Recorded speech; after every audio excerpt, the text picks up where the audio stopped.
quer lugar melhor do que o ônibus para você orar, para você escutar um podcast, para você ter um momento de adoração?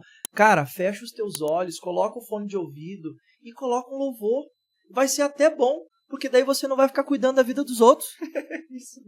Você vai cuidar da sua vida, né? Então, você fecha ali, fecha os teus olhos e fica ali. A viagem fica menos estressante, você se edifica, você tem um momento com Deus. Toda a hora é hora de você ter um relacionamento com Deus. Ele é onipresente. Ele está em todo lugar.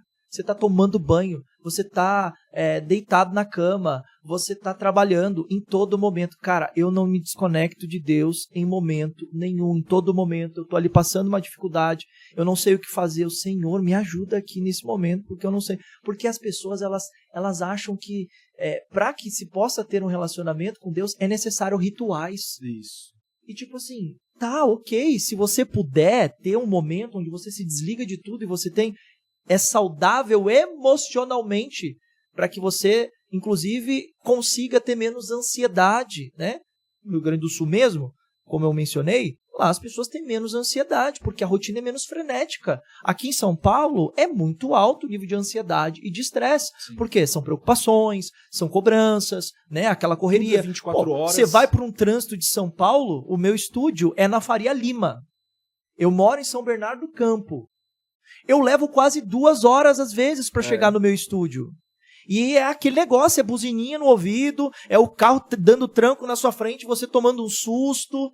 Então, assim, se eu não pego aquele momento, por exemplo, eu tenho o meu diretor, né, do Espiritualmente Podcast lá, do Positivamente, lá, que a gente cuida de todo o nosso ecossistema lá de podcasters. Aí eu tenho o diretor do Espiritualmente Podcast.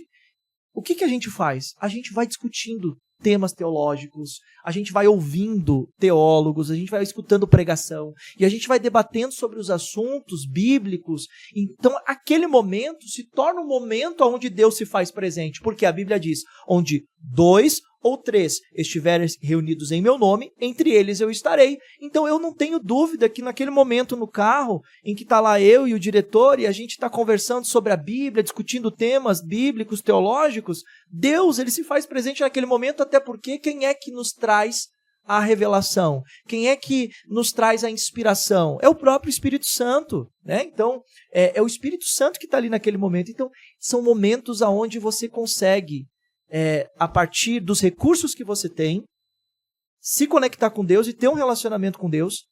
E é assim no dia a dia. Porque se a gente parar para pensar, como a gente se relaciona com a esposa, com os filhos, né, com os parentes, no dia a dia? Por acaso a gente para tudo e diz, senta aqui e vamos ficar juntos? Sim, tem que ter esses momentos às vezes, né? Porque também, diante da loucura que as pessoas vivem, se não tiver momentos assim. Mas qual é a intensidade de momentos aonde a gente realmente para, fica ali e se dedica àquilo exclusivamente? São muito menores do que os momentos em que a gente está ali conversando e vai junto e faz. Mas isso é relacionamento, tá? Então, eu acho que as pessoas elas têm que ressignificar um pouco essa percepção de relacionamento com Deus, baseado apenas em um culto, em liturgia, em momentos específicos, e começar a trazer Deus mais para a sua rotina. Isso vai ser menos ansiedade, vai ser menos estresse, menos preocupações, menos descontrole. Por quê? Essa separação dicotômica de, por exemplo, Deus está aqui na minha casa, enquanto eu estou dentro do meu quarto cumprindo Mateus 6,6. Entra no teu quarto, fecha a tua porta e ora o teu pai em secreto, teu pai que te ouve em secreto te recompensará publicamente. Ok, Deus está aqui, ele está dentro do meu quarto. Eu saio do quarto, Deus ficou lá no quarto,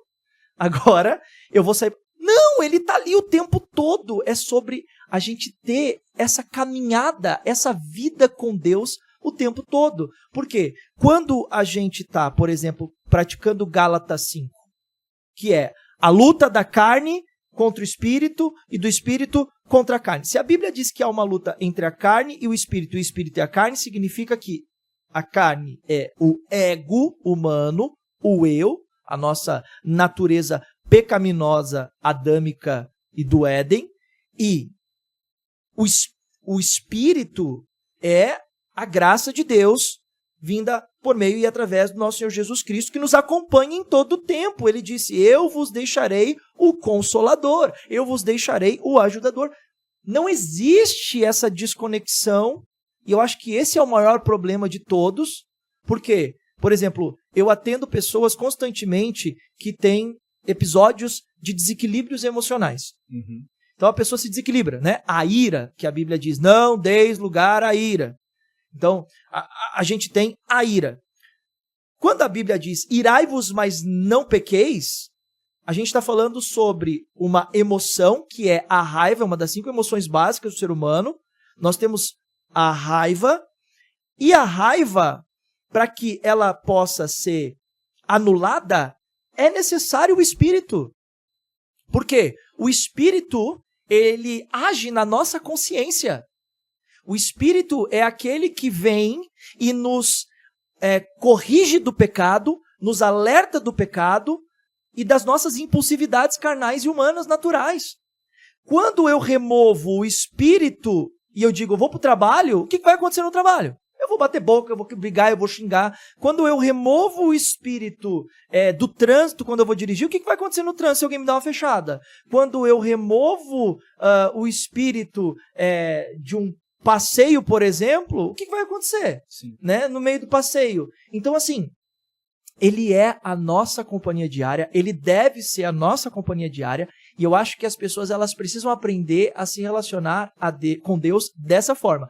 Isso é o que eu faço, e isso é o que me faz ter um relacionamento com Deus e ser fiel à minha esposa, ser fiel aos meus sócios, ser honesto, ser um cara menos explosivo, porque eu já fui muito explosivo, ser um cara que vai olhar para a minha mulher apenas e não para outras mulheres na rua, ser um cara que não vai acessar pornografia, ser um cara justo nos negócios e na administração financeira, ser um cara que cuida da sua saúde, vai para a academia, mas com o objetivo de cuidar da sua saúde, ser um cara que não é vaidoso, ser um cara que não é arrogante, prepotente, ser um cara melhor para Deus, para a minha mulher e para as pessoas, porque ele é a minha companhia diária.